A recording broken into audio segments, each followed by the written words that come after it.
오전장 쨍쨍했던 햇살이 지금은 조금 약해졌습니다. 삼성전자의 3분기 깜짝 실적에 주가는 사상 최고치를 찍었다가 지금은 약세 전환했고요. 코스피도 장 초반 3,640선을 넘어 사상 최고치를 기록했다가 지금은 힘이 조금씩 풀리고 있습니다. 섹터별 하늘 모습도 점검해 보시죠. 오늘 2차 전지주와 양자 컴퓨터 관련주에 강한 햇빛이 내리쬐고 있는데요.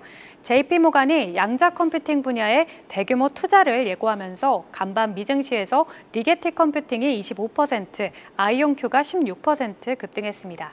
이 영향을 받아 국내 관련주도 들썩이고 있는 모습이고요.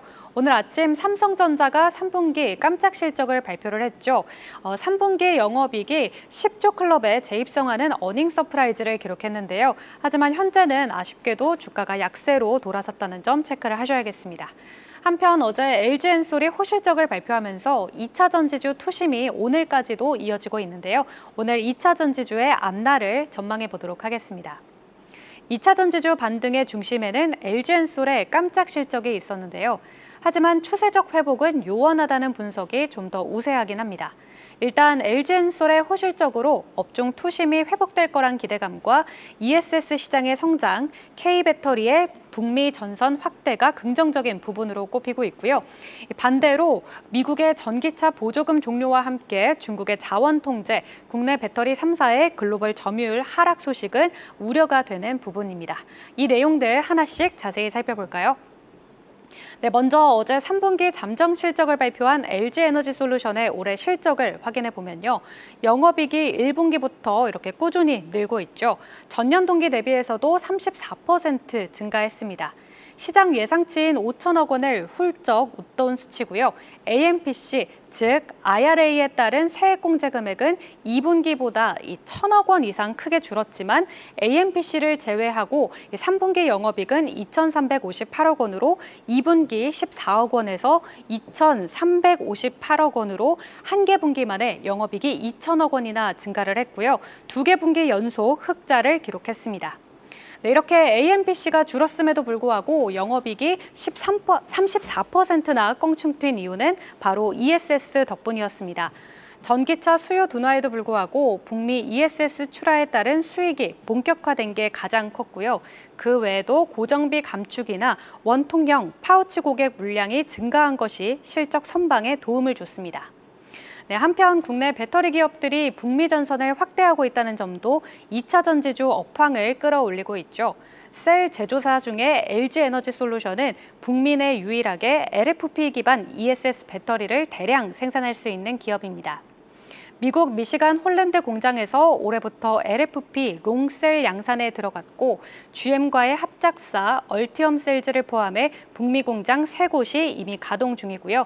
랜싱과 애리조나주에는 단독 공장을 건설 중입니다.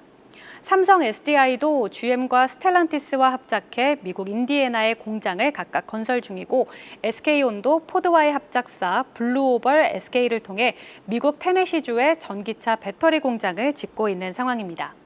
셀 업체뿐만 아니라 소재 기업도 북미로 향하고 있죠.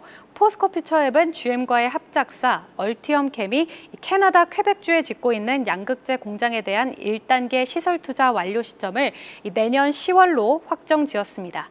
이렇게 기업들이 북미 생산 거점을 확보함으로써 양극재와 음극재 등을 포함한 탈중국 밸류체인을 확보하고 트럼프의 관세 폭탄을 조금은 피해갈 수 있다는 점, 그리고 북미에서 ESS 시장이 성장하고 있는 만큼 ESS용 배터리 전기차 부진을 방어할 수 있다는 점이 긍정적인 요인입니다. 하지만 장기적인 업황 회복은 낙관하기 어렵습니다.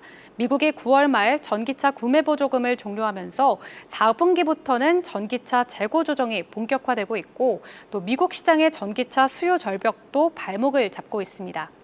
블룸버그 산하 리서치 기관 BNEF는 올 4분기 미국 전기차 판매가 전년 대비해서 24%나 감소할 것으로 예측을 했습니다.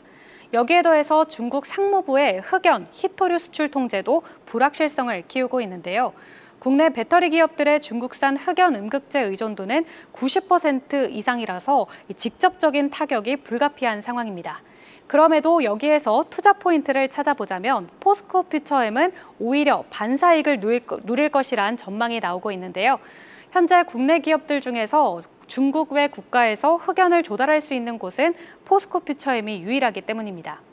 포스코 퓨처엠은 작년 3월 호주 광산업체 시라와 연간 6만 톤 규모의 모잠비크산 천연 흑연 공급 계약을 체결했고, 지난 9일에는 포스코 인터내셔널이 탄자니아 마헨게 흑연 광산 개발에 들어갔습니다.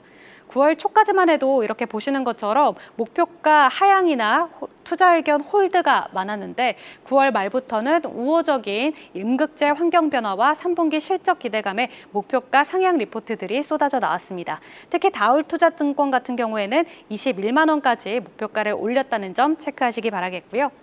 네, 다시 돌아와서 2차 전지주 업종에 대한 증권가의 전망도 확인해 보시죠. 포스코 퓨처엠처럼 탈중국 기조로 오히려 빛나는 기업도 있겠지만 사실 업황 전반적으로는 아직까지라는 분석이 더 많습니다.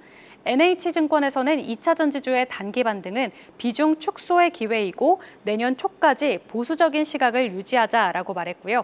LS증권도 미국 EV 시장이 역성장할 가능성을 언급하면서 보수적인 시각을 내놓았습니다. 네, 물론 이번에 LG엔솔의 호실적으로 업종 전반에 숨을 불어넣긴 했지만 지금의 반등은 완전한 회복이 아니기 때문에 단기 대응과 종목 선별이 중요한 시점인 것 같습니다. 네, 지금까지 투자 일기예보 전해드렸습니다. 계속해서 다양한 경제 이슈를 알고 싶다면 구독과 좋아요, 알림 설정 부탁드립니다. AI 캐스터 권미정이었습니다.